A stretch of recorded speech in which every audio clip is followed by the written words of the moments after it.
मैं তুমি তো আমার চেনা পলক তবু কেন আর পড়ে না জানি না আমার যে কি হলো যেও না কিছু তো বলো যদি কথা না হয় যদি দেখা না হয় হারিয়ে যাও এক ঝলকে মে কথা না কমে ফিরে না যাও সঙ্গী করে নাও আমাকে হৃদয়ে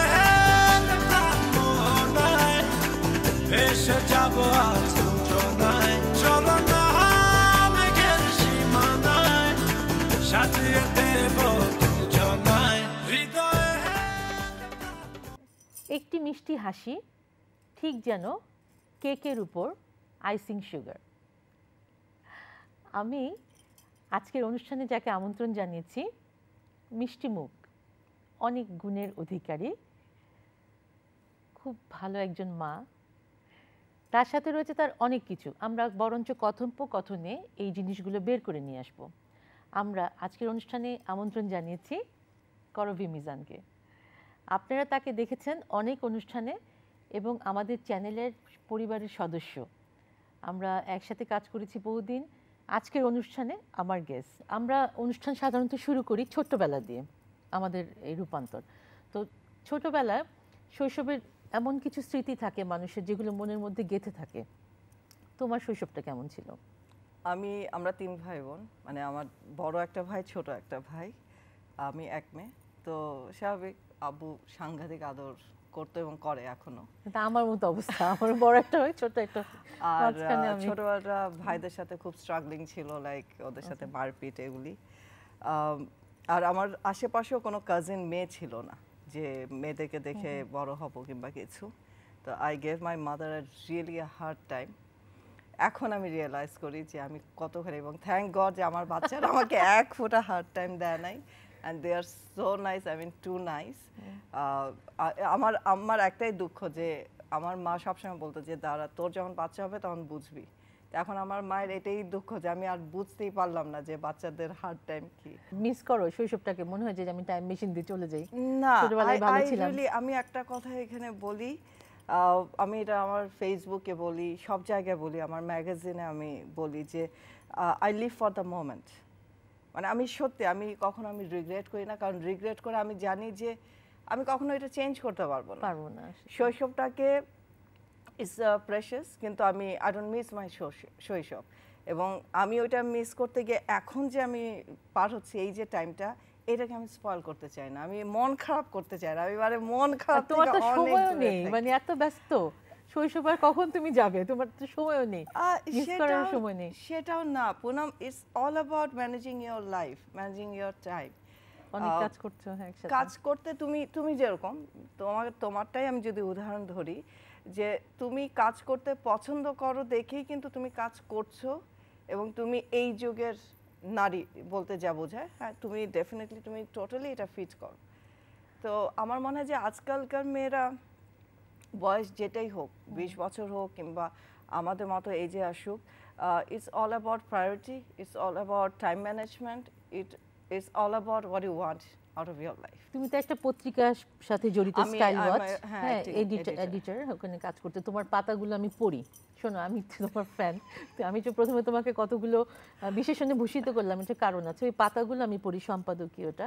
ওটা তো খুব স্ট্রেইট কাট কতগুলো মানে কথা লেখা থাকে, যেগুলো মানে পড়লে আত্মবিশ্বাস বাড়বে, আমি মনে করি। তাই তো তুমি যখন লিখো, হ্যাঁ, তখন কি তুমি ভাবো না এটা যে যারা পড়বে, পাঠকরা তো সবাই একভাবে নিবে না, এক চোখে নিবে না, কেউ কেউ ভাববে যে উনি এভাবে লিখেছেন কেন, কিন্তু তুমি কিন্তু যা লিখো সবগুলি বাস্তব।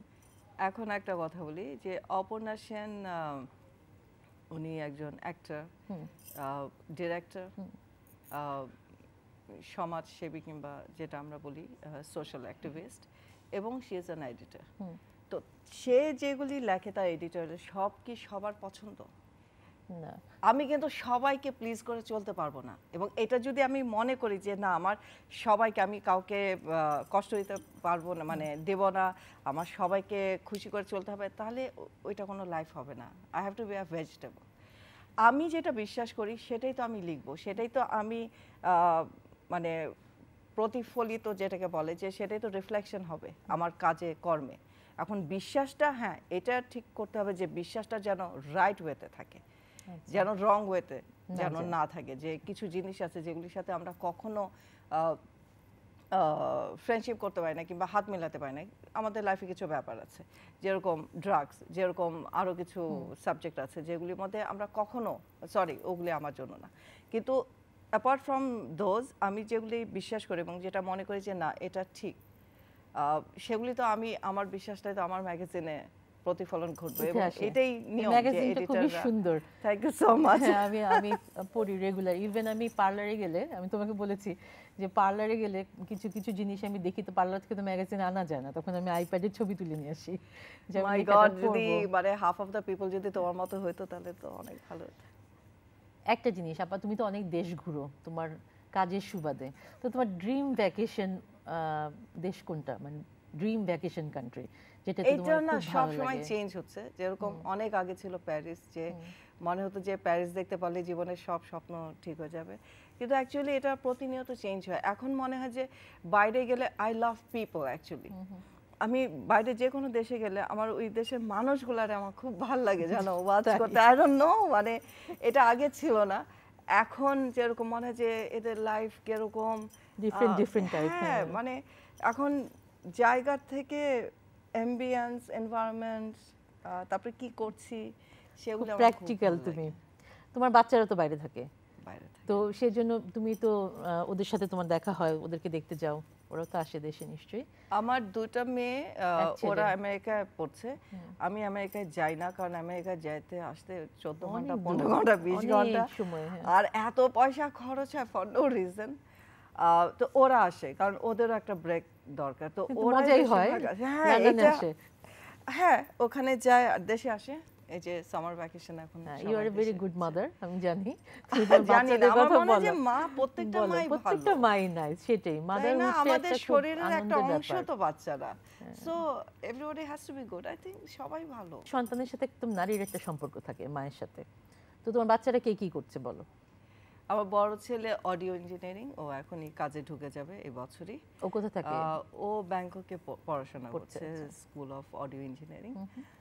তারপরে মেয়েটা, বড় মেয়ে, শি ইজ 20, ও ইউপেনে পড়ছে।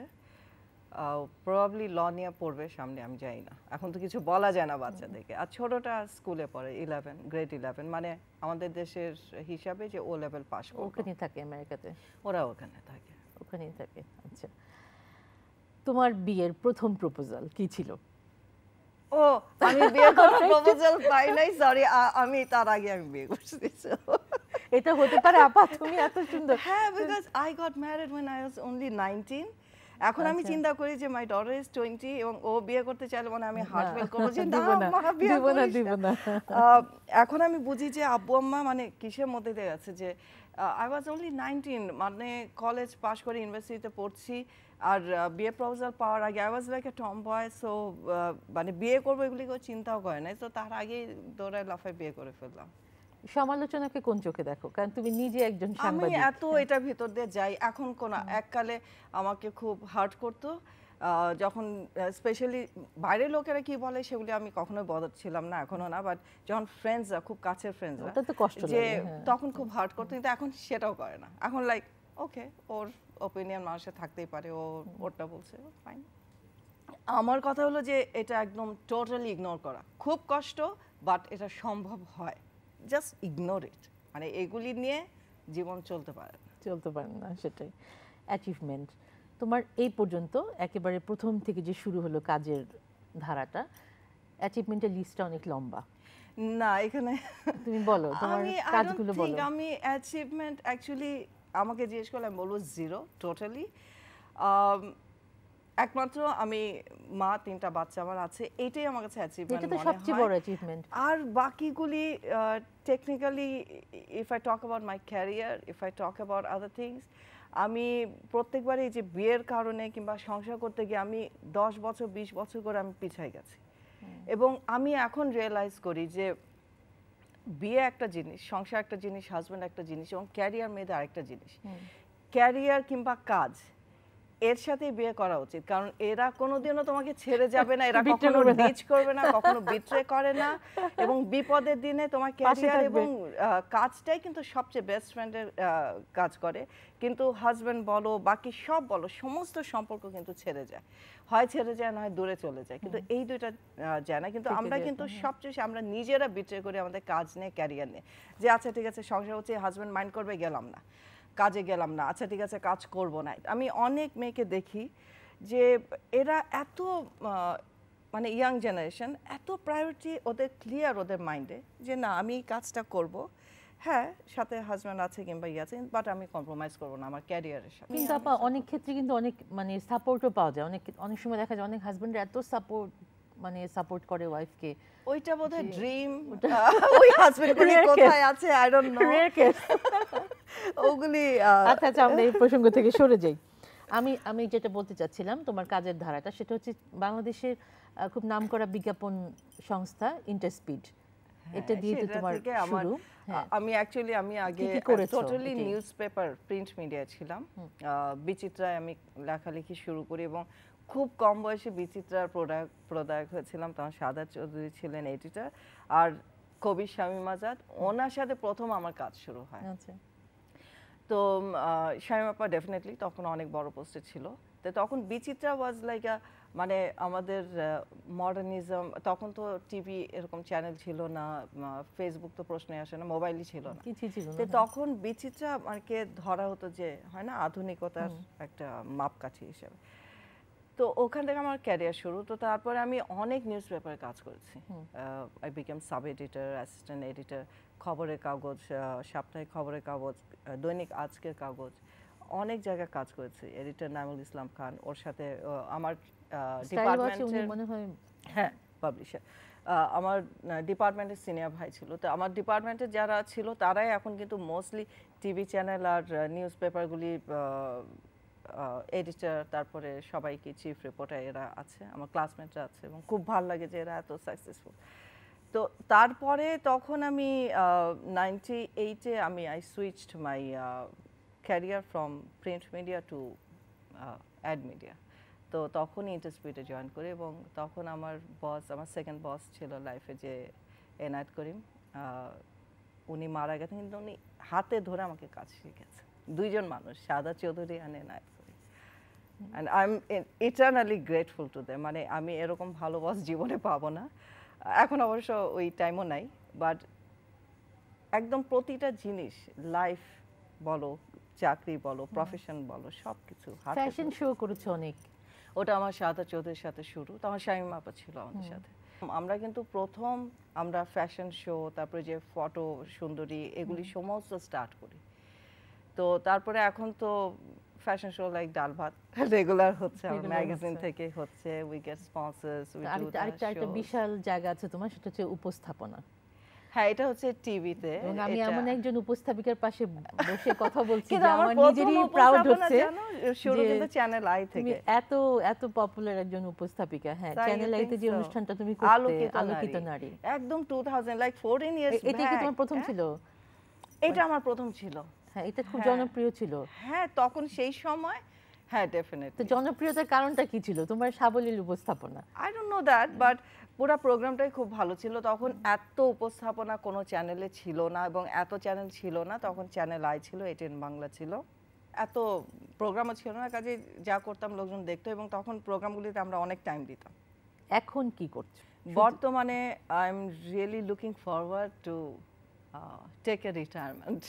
সত্যি কথা, মানুষ রিটায়ারমেন্ট নিতে চায় না, but I have such a long list of wish list আচ্ছা। আমার লাইফে, যে আমি এত কিছু করতে চাই, এবং আমি খালি মানে আমি ইয়ে করছি যে আচ্ছা আমি রিটায়ারমেন্ট নিব, মানে আমি নিজেকে টাইম দেবো। I really want to give time to myself. আমার লাইফটা দুইটা ভাগ, আমার বাচ্চারা একদিকে আর পুরা দুনিয়া আরেকদিকে। But I want to C them happy. মানুষে হয় না যে চায় যে ডাক্তার হবে, ইঞ্জিনিয়ার হবে, কিংবা খুব ভালো বিয়ে দেবে, নো, নাথিং। আমার কথা হলো যে বি হ্যাপি। ওরা তো হ্যাপি হলো, হ্যাঁ, ওদেরকে তুমি বিয়ে শাদী যখন দিবে ওদের ঘরে তো বাচ্চা কাচ্চা হবে, মানে তোমার গ্র্যান্ড আচ্ছা, আমি আমার চিন্তা তো যাই না, এগুলো চিন্তা না? করো কিনা? না, Never. এটা কিন্তু আমারও যায় না, কারণ আমার মেয়েও তো এখন 21 ইউনিভার্সিটিতে শাশুড়ি হবে পড়ছে। সামনে। হ্যাঁ, আমারও কিন্তু এই পর্যন্ত জানা, কিন্তু যারা হয়ে গেছে হ্যাঁ তাদেরকে খুব এক্সাইটেড দেখি, যে নাতি নাতনি নিয়ে খুব এক্সাইটেড। আমার মাকে দেখি আর কি, মানে আমরা 3টা জেনারেশন, আমার মা, আমি, আমার মেয়ে। তো আমি যখন ছোট ছিলাম তখন আম্মা আমাদেরকে অনেক শাসন করতেন আর কি। শাসন মানে কি, মানে একেবারে স্ট্রিক্ট, মানে ঘুম থেকে উঠো, কোরআন পড়ো, গান প্র্যাকটিস করো, স্কুলে যাও, মিশনারিতে পড়তাম, বুঝছো, মানে খুবই। তুমি যেমন হলি ক্রসে পড়েছো, আমি সেন্ট জেভিয়ার্সে পড়তাম, আমরা দুজনই মিশনারি স্টুডেন্ট। হ্যাঁ, তো খুব কঠিন একটা জীবন। কখনো মানে আদর পাওয়া যায়, মা যে একটু জড়িয়ে ধরে একটু আদর করবে, একটু চুমু খাবে বা একটু হাত না। কিন্তু আমার মেয়েকে যখন আমি দেখি, আমার মা আমার মেয়ের জন্য প্রায় প্রতিদিনই সে কিছু না কিছু হাতে করে নিয়ে আসবে। হ্যাঁ, আমার মেয়ের রুমে গিয়ে গল্প করবে, আমার মেয়েকে অসম্ভব আদর করে সে। তখন আমি খুব জেলাস হই যে আম্মা তো এটা আমার সাথে করতো না, তোমার আমার লাইফটা দেখে ডিফারেন্ট। কিন্তু আমার মায়ের জন্যই কিন্তু আমার এই পর্যন্ত আসা। আমাদের বাবা মারা তো অনেক আগের, তাই না? কিন্তু তারপরে আমি তাদের মেন্টালিটি দেখলে এত অবাক হই যে they stood by me when I went through hell. কখনো কোনো কোয়েশ্চেন করে না এবং এত সাপোর্ট দিয়ে গেছে, এবং টিল টুডে বাবা মা ওই আমি যেটা বললাম যে আমি আমার বাচ্চাদের ভালো চাই, want to C them happy. আমার প্যারেন্টসের থেকে আমি এটা শিখেছি যে মানে তারা কিন্তু আমাদের 3 ভাই বোনের ব্যাপারেই একটাই কথা যে we want you to be happy. আমরা নাইবা হতে চাইলাম তাড়াতাড়ি দাদি নানি, কিন্তু এই যে তুমি এত সুন্দর আছো, এটা রহস্যটা বলো দর্শকদের। আমি আগে যখন ধরো আরো আগে অনেকে কিন্তু বলে তুমি খুব মুডি, কিন্তু তোমার সাথে যারা মেশে হ্যাঁ ওরা কিন্তু বলবে না তুমি তো মুডি। আমি যাই না যে মুড ছাড়া, মনে করো একটা মানুষ, তুমি তোমার আমার তো মনে হয় না তুমি মুডি। অনেক সময় আছে যখন তুমি একা থাকতে চাও, অনেক সময় আছে তোমার মেজাজ খারাপ থাকে, তো এগুলি তো মুড। এক্স্যাক্টলি। এক্সারসাইজ করবা রেগুলার, মানে এইটার সাথে কোনো কম্প্রোমাইজ নাই। যেটা আমি একটু আগে বললাম যে ক্যারিয়ার নিয়ে সবাই আমরা কম্প্রোমাইজ করি, এইটা আরেকটা জিনিস। এটা হলো যে ডু এক্সারসাইজ, খাওয়া কন্ট্রোলে রাখতে হবে, অ্যাবসলিউটলি খাওয়া দাওয়া কন্ট্রোলে। আপা তুমি ভালো থাকবে, আমরা সাধুবাদ জানাই তোমার সমস্ত কাজকে, তুমি যে কাজ নিয়ে এগিয়ে যাচ্ছ এবং আরও সফল হও। চ্যানেলের পক্ষ থেকে আমাদের শুভেচ্ছা থাকলো, কারণ তুমি আমাদের চ্যানেলের পরিবারেরও একজন সদস্য। Absolutely, and thank you so much Poonam, thank you channel I, এবং থ্যাংক ইউ দর্শক সবাইকে। ভালো থাকবেন, সুস্থ থাকবেন এবং রূপান্তরের সাথে সাথেই থাকবেন। আমরা আবার হাজির হয়ে যাব আপনাদের সামনে ঠিক এই সময়, এই মুহূর্তে, অন্য কোনো অতিথি নিয়ে।